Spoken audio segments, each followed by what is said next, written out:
এই সেই ঐতিহাসিক দোলনা যা আমি নিজের হাতে ওদের জন্য বানিয়ে দিয়েছি, বা মই বলতে পারো। জানি না ওরা ইউজ করবে কিনা এটা, আশা করছি ওরা খেলবে, আশা করছি। এই বলতে বলতে চলে এসছে। আচ্ছা, ইনি এই পুরুষ মহাশয়, যিনি সত্যি বলতে কি খায় কম, খেলেন বেশি, ঠিক আছে। আর ইনি এই মহিলা, যিনি খেলেন কম, খায় বেশি, অ্যান্ড সবসময় গ্রুমিং করেন এবং খান আর ঘুমান। ঘুম থেকে উঠেও খেলেন না, এইভাবে গ্রুমিং করতে থাকেন, ঠিক আছে। আর ইনি এই পুরুষ মহাশয়, ঘুম থেকে উঠেও খায় না, কখন খাবি নিজেও জানি না, আর সারাক্ষণ খেলবে। আশা রাখছি এটাতেও ওরা খেলতে স্টার্ট করবে। আমাদের মুখের সামনে চলে এসছে স্বয়ং পুরুষ মহাশয়।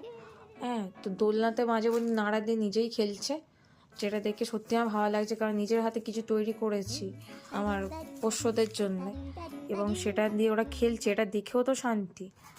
যাই হোক, এতটাও স্টার্ট করেনি সেইভাবে এটাকে নিয়ে খেলতে, তো আশা করছি করবে।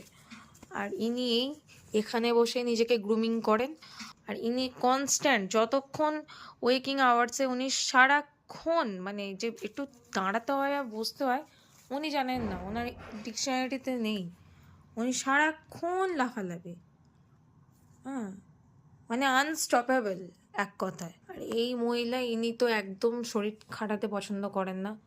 ইনার ডিকশনারিতে আবার কোনো ওই ফিজিক্যাল অ্যাক্টিভিটি বলে কোনো ওয়ার্ড নেই। উনি ঘুমান, ঘুম থেকে উঠে খান, খেয়ে একটু গাটা পরিষ্কার করেন যেমন মেয়েরা করে, এবং আবার ঘুমাতে চলে যান। আর ইনি এই যে সন্ধেবেলা ঘুম থেকে ইনিও ওঠেন, সারাদিন ইনিও ঘুমান। হ্যামস্টারদের এটাই বৈশিষ্ট্য যে সারাদিন ঘুমানো।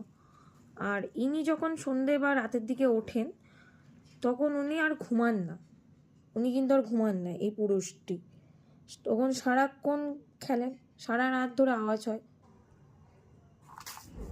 এই যে কিন্তু সারাক্ষণ খেটে যাচ্ছে, মানে দেখে না একদম যে যেমন ইন্ডিয়ান আর্মির যেন ট্রেনিং ফিল হচ্ছে, যেন সে আর্মিতে গেছে, আর্মি ক্যাম্পে এইরকম একটা ট্রেনিংয়ের ব্যবস্থা করা হয়েছে।